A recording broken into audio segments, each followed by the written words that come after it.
Laurent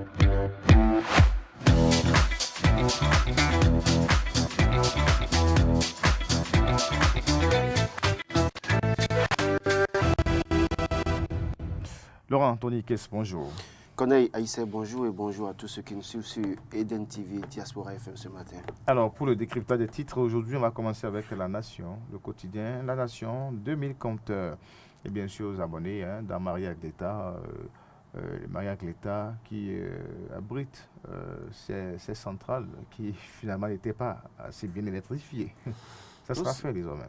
C'est une bonne nouvelle de savoir que ces populations auront des compteurs électriques et qu'ils auront l'électricité.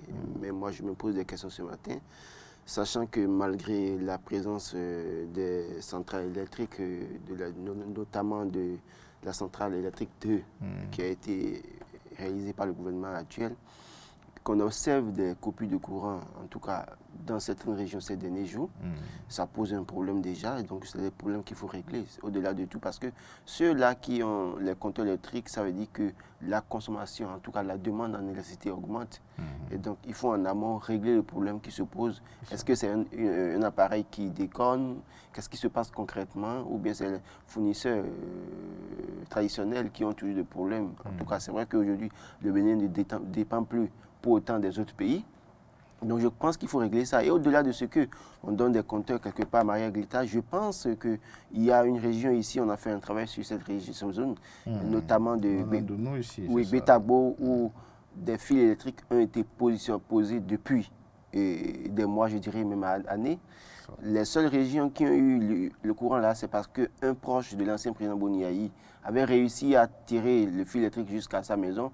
Et ça fait que ceux qui sont dans la zone ont pu avoir le courant. Et ça a créé d'autres situations, les toiles d'araignée qu'on voit un peu partout dans la zone de Betabo. Donc je crois que si c'est des régions comme ça existent au Bénin, où on a mis des poteaux électriques avec des fils, mais sans branchement, parce que quand vous regardez vous allez à Betabo, vous faites le tour, vous sortez par le tournant, là où il y a l'entreprise des travaux publics au niveau du tournant quand vous quittez Adjagbo.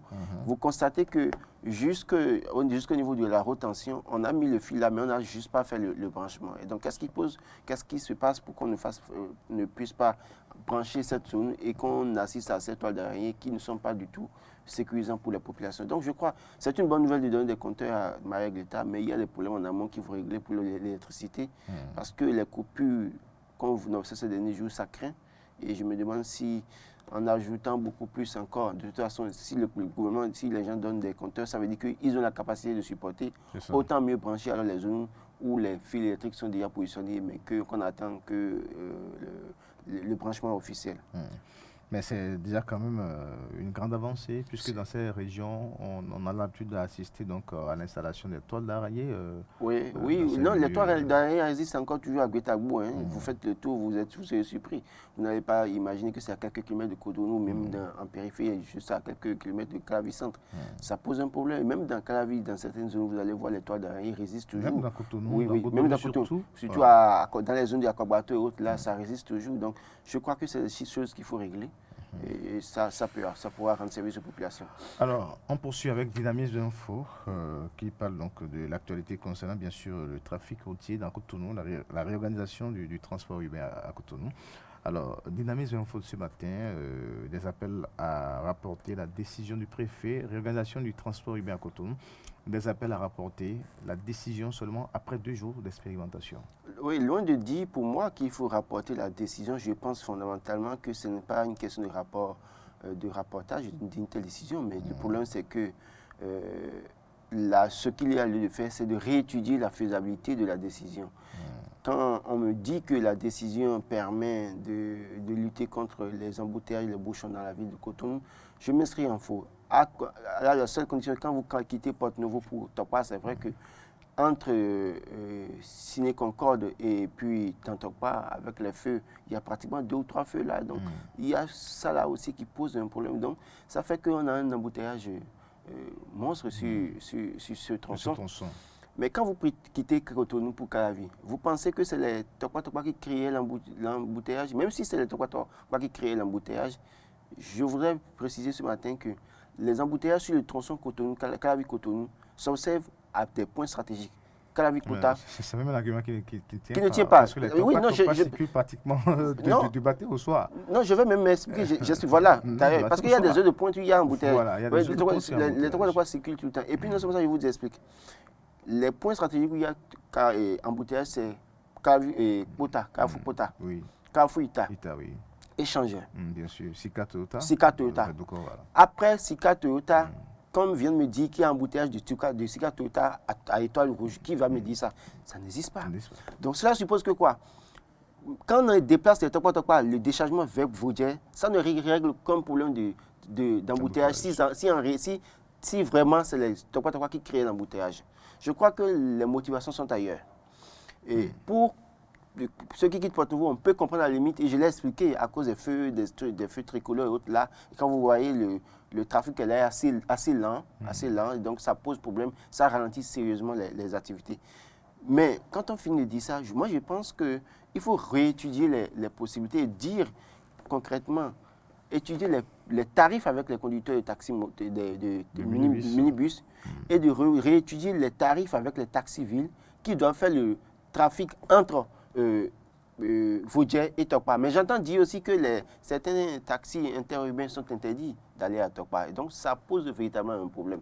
Et quand on sait aussi que c'est le jour où cette décision a été mise en œuvre, qu'on a aménagé le site de abattoir qui doit héberger, qui doit servir de site de déchargement, je pense que à des moments donnés, nos autorités tâtonnent. Et je crois qu'il faut pas avoir peur des mots. C'est qu'on prend des décisions sans pouvoir mûrir ce qu'on veut faire, sans pouvoir s'asseoir et réfléchir concrètement pour aller voir ce qui est faisable avant de pouvoir prendre des décisions. On l'a vu dans Bon Clavier où une décision a été prise où on interdit les chargements et déchargements hors parc, mais dans le même temps, il n'y a pas de parc pour autant, de gare routière pour autant aménagé pour les transporteurs, les conducteurs. Donc ça pose un problème. Je crois qu'à l'avenir, il faut que les autorités prennent le temps d'étudier la faisabilité de telle ou telle chose avant de pouvoir mettre en pratique. Plutôt que de penser qu'en prenant une décision pour dire, bon, on ne veut pas voir, on assainit la ville, et puis c'est comme si on veut plaire à un chef et qu'on veut montrer à un chef qu'on travaille.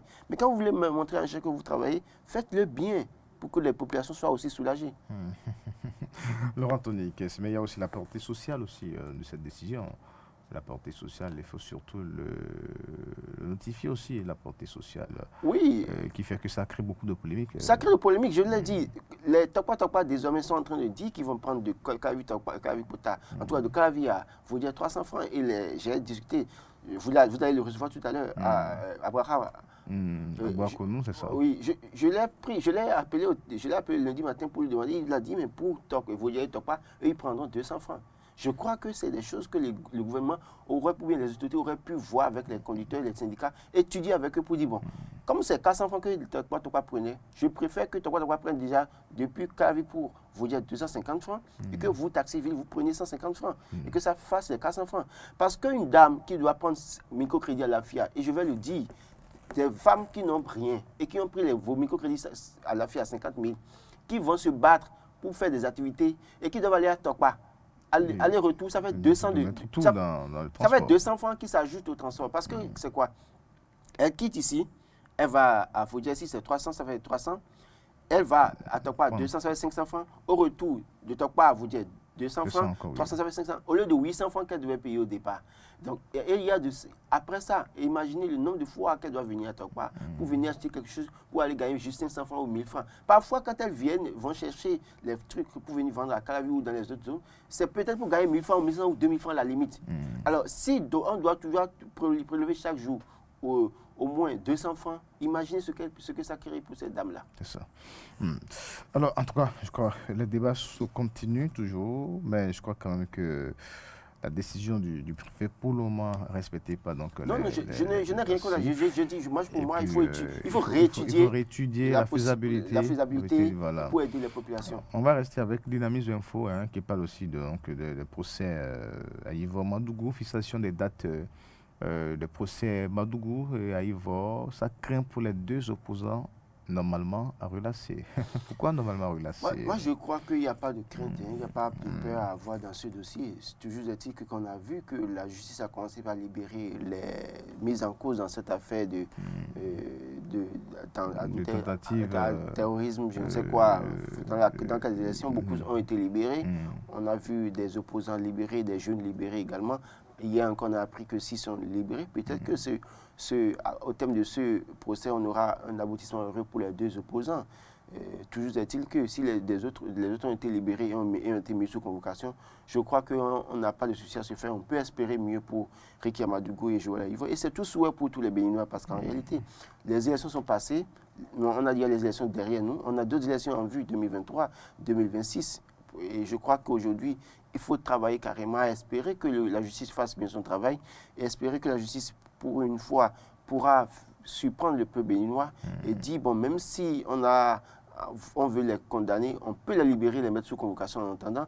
Et puis après, on verra ce qui va se passer. Toujours est-il que même s'ils arrivaient à être condamnés, je crois que c'est ce que certains soutiens du chef de l'État m'ont opposé chaque fois quand je dis que le chef de l'État a les armes pour libérer Ricky Amadougou.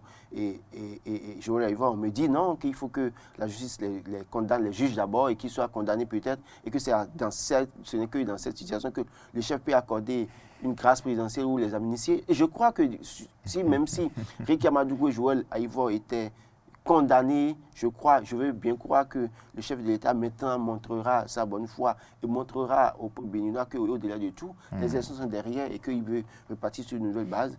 En graciant Ricky Amadougou et Joël Aïvo, nous sommes tous béninois et nous devons travailler à nous unir davantage, au-delà de nos clivages sociopolitiques, au-delà de nos différends, travailler à ce que, même si, puisque le père de famille à un moment donné est appelé à pardonner les fautes de ses enfants, n'oubliez pas qu'il y a bien des situations. On dit, enfant, que donc, au-delà de tout, le chef de famille, le président de la République incarne l'image du chef de famille dans notre société traditionnelle en Afrique. Il a la possibilité de pardonner ses enfants qui l'ont offensé et de maintenant les ramener à la table de négociation pour dire je n'étais pas d'accord avec vous, je pense que vous pourriez procéder de cette manière. Alors, ce serait bien pour le Bénin, ce serait encore une fois pour le Bénin de détonner le monde. Alors, mais est-ce que à travers donc, la libération de ces opposants, en fait, est-ce qu'on peut déjà se dire que le 22 septembre a commencé à porter ses fruits? Oui. Le 22 septembre, vous rappelez oui, moi je ne veux, on va pas dire le 22 septembre porter ses fruits. C'est dire que si on le dit comme ça, de cette manière, c'est comme si Patrice Talon a une main qu'il envoie vers la justice, que la justice opère. Je ne veux pas me hasarder sur le terrain. Pour vous dire quoi, la justice, Benoît Yaya a fait les doléances à Patrice Talon. Patrice Talon, c'est vrai que c'est lui qui contrôle la magistrature, le Conseil supérieur de la magistrature, c'est lui qui en est le chef. Mais je ne veux pas croire que c'est le chef, dit que c'est le chef qui s'immisce dans la justice. Toujours est-il que les acteurs... toujours est-il que les acteurs de la justice sont suffisamment outillés et suivent aussi l'actualité. Oui, ils suivent aussi l'actualité. Ils sont comme vous et moi, suivent l'actualité. Et ils savent quoi faire pour ramener la calmie dans le pays. Et donc je crois qu'au-delà de tout, le chef de l'État... Si le 22 septembre doit porter ses fruits, je veux voir si entre-temps Ricky Amadougou et Joël Aïvo sont condamnés au terme des procès du 6 et 10 décembre, je veux bien croire que le chef de l'État, maintenant, c'est là on pourra voir si le 22 septembre a porté ses fruits ou pas, parce que le chef de l'État, c'est à lui seul qu'il revient maintenant de prendre une décision pour sortir Ricky Amadougou et Joël Aïvo d'affaires.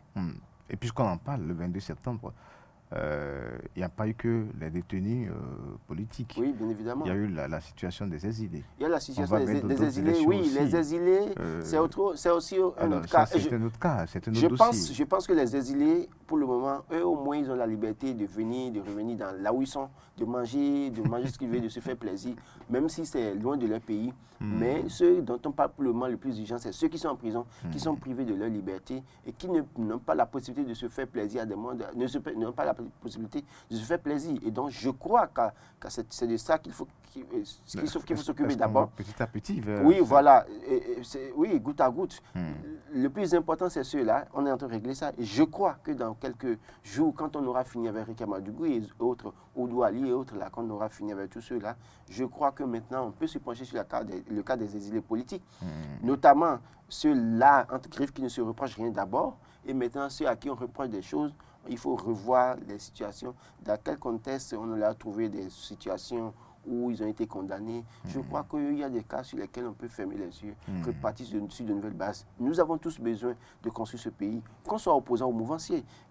Et ça doit aussi apprendre les mouvanciers d'hier qui aujourd'hui sont opposants, comprendre qu'ils doivent comprendre finalement que oui, quand on est au pouvoir, il faut faire attention. Et ceux qui sont ici maintenant au pouvoir doivent comprendre que tel que les autres souffrent maintenant, on ne sait pas ce qui va se passer en 2026. Faisons attention parce que ça peut nous rattraper aussi.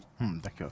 Alors, on va continuer avec le décryptage et parler maintenant du budget. Voilà, donc le budget des ministères, plus de 5 milliards pour promouvoir les produits locaux. Ça, c'est avec les pharaons du jour.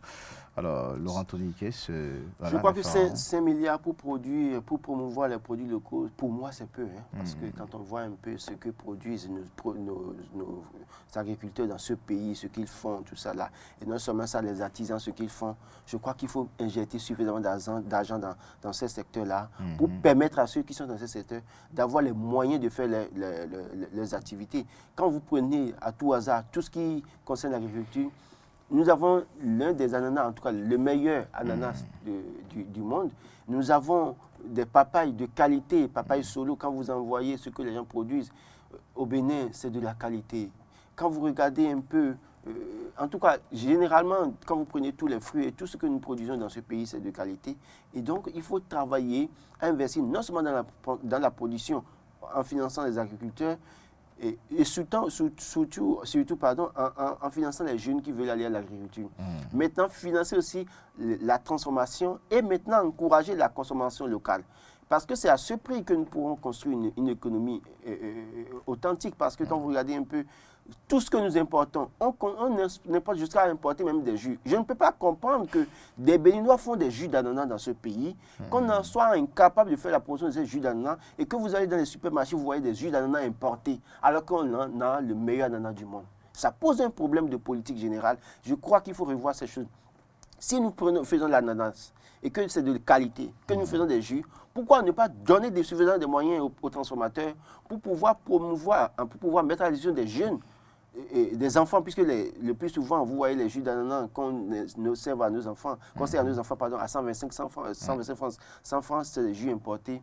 Il faut réorienter cette affaire-là vers les jeunes qui veulent produire, ceux qui transforment. On a vu il y a quelques jours des femmes qui font de l'ananas à Ouadamzourou et qui font la transformation. Quand la ministre de la femme, de la promotion de la femme du Congo était au Bénin, on était allé là-bas voir des femmes, rien que des femmes qui font l'ananas et qui transforment sur place et qui font même des mélanges d'ananas, gingembre et autres là. Donc c'est des choses qu'il faut encourager. Il faut mettre de l'argent, il faut subventionner, pas nécessairement des prêts. Il faut voir si les projets sont des projets viables et subventionner, permettre à ces gens d'avoir les moyens et maintenant limiter l'importation de ces produits qui viennent concurrencer nos produits locaux. Ce n'est pas possible.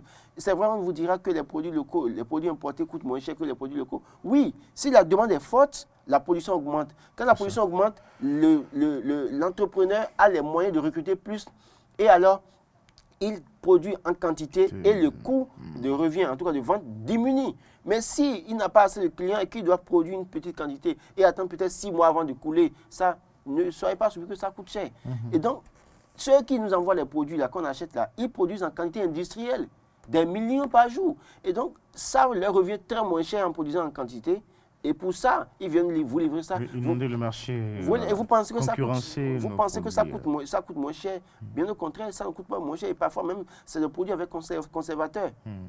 Les produits, les jus d'ananas du Bénin, la grande partie, allez vérifier, c'est sans conservateur. Et c'est bon pour notre santé. Donc, je crois qu'au-delà de tout, 5 milliards, pour moi, c'est peu. Il faut aller au-delà. Si on jette des dizaines de milliards dans le secteur, je crois que la production locale a besoin de plus d'argent pour que nous puissions avoir une économie, je dirais une économie forte, qui ne dépende pas d'autres pays. Alors, mais parlant de ce budget, Matin Libre pense quand même qu'il y a des effets trop d'effets d'annonce. Alors, Matin Libre, on va finir d'ailleurs avec Matin Libre ce matin. Parlant bien sûr du budget, prévision budgétaire de certains ministères, ça frise trop d'effets d'annonce.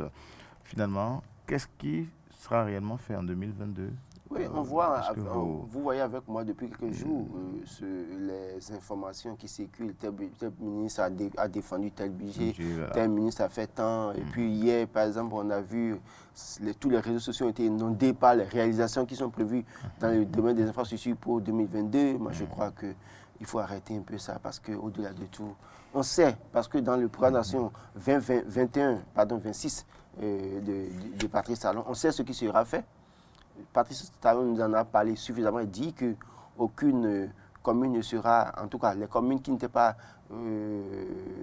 bitumées, en tout cas l'accès à certaines communes qui n'étaient pas bitumées, tout sera fait. On connaît tout ça. Donc la communication à outrance qu'on voit, moi je pense qu'au-delà de tout, des effets d'annonce qu'on voit un peu partout, ou tel ministre qui veut montrer que lui veut faire beaucoup d'actions en 2022, ce n'est pas pour autant. Ce dont les bénins ont besoin maintenant, c'est le hautement social qui doit être mis en pratique. Le chef de l'État l'a dit, c'est ça, sur ce terrain qu'on attend le chef de l'État. C'est vrai que la réalisation des routes, ça répond à une logique du social, hein, du changement du hautement social, parce que la circulation, quand c'est facile, là, les producteurs peuvent facilement couler les produits parce que pour aller vers les marchés d'écoulement, c'est facile. Mais au-delà de tout, il y a des tronçons sur lesquels je pense qu'il faut se prononcer. Et quand on voit, par exemple, la communication à outrance au niveau du ministère des Infrastructures, je voulais leur demander ce matin, quand ils annoncent tout ça là, que font-ils des routes qui sont dégradées? Que font-ils du trou qui se trouve de marché à Kassato? Depuis des mois, on en parle. Le DGI, Jacques Ayadi, s'il nous suit ce matin, qu'il ait au moins pitié des populations, des femmes qui vont dans ces marchés. Un grand trou devant le marché depuis. Une bonne volonté a dû mettre du sable laguneux là-dedans il y a quelques jours et ça a réduit un peu les chocs. Vous allez du Carrefour. De l'état de cette route. Voilà, vous quittez Académie Photo en face du Cadet jusqu'à Conville, il y a au moins 3 trous au milieu de la voie. Vous allez à Cotonou, il y a des trous au milieu de la voie. On a une direction générale des infrastructures. Mais que font-ils? Et le contournement au niveau de l'échangeur de Godomé aussi. Justement, il y a beaucoup de choses à faire. Et c'est l'entretien des voies. Et puis, depuis des années, ça fait plus d'un an, au moins 2 ans, il y a des trous qui ont été creusés autour des piliers de l'échangeur de Godomé, dans lesquels il y a de l'eau. Pourquoi on l'a fait? On a tenté de prendre le DG Ayadi. Vous vous souvenez, on l'a appelé, il a dit de lui rappeler qu'il n'a jamais vu ça. On l'a rappelé, il n'a plus jamais décroché. Et donc, c'est des cas pour qu'il faut régler urgemment, qu'on ne règle pas et on veut faire communiquer sur les autres actions pour dire on veut faire ça. Oui, on n'est pas contre. Mais ce qui est l'existant là, comment est-ce que vous entretenez ça? Comment est-ce que vous suivez ce qui se passe? Quand les gens, une personne fait un accident chaque fois dans cette trou, ils n'ont qu'à comprendre que c'est sur leur conscience. Et ce n'est pas bien pour les populations. Merci, Laurent Anthony Ikesse. Bonne journée à vous, Laurent Anthony Ikesse.